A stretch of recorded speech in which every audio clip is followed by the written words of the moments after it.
27e conférence des partis sur le changement climatique en Égypte. Le Premier ministre Jean-Michel Sama Lukonde a réaffirmé la position de la RDC Pays Solutions qu'occupe la RDC bien sûr en termes de l'écosystème. Comme la plupart des participants, le représentant du chef de l'État a plaidé pour l'allocation des moyens financiers conséquents en faveur des pays non pollueurs et contributeurs à l'écosystème mondial. Suivez. C'est au nom du président de la République Félix-Antoine Tshisekedi Tshilombo que le Premier ministre Jean-Michel Sama Lukonde a pris la parole du haut de la tribune de la 27e conférence des partis sur le changement climatique devant plusieurs chefs d'État et gouvernements réunis à Sharm el-Sheikh, cette station balnéaire en Égypte. Ces assises sont consacrées aux questions de lutte contre le changement climatique et la transition énergétique dans le monde.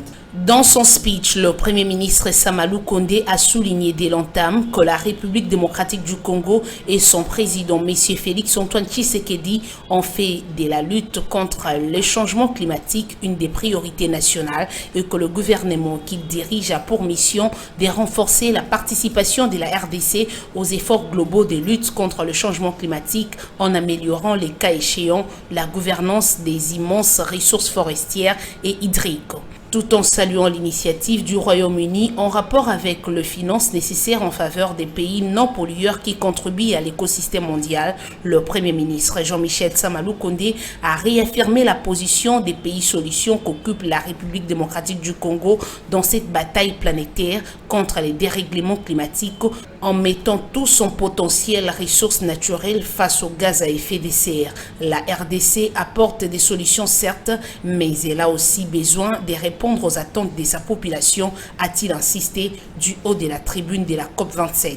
À noter que les forêts de la RDC représentent 62% des forêts du bassin du Congo, soit 155 millions d'hectares de forêts tropicales humides. Ces ressources forestières séquestrent chaque année plus de 265 millions de tonnes de CO2, représentant un stock de carbone sur pied de près de 37 gigatonnes. Ces tourbières estimées actuellement à 30 gigatonnes de carbone représentent l'équivalent d'environ 3 années d'émissions mondiale des CO2. En tant que pays solution, le rôle de la RDC demeure d'un gardien du climat.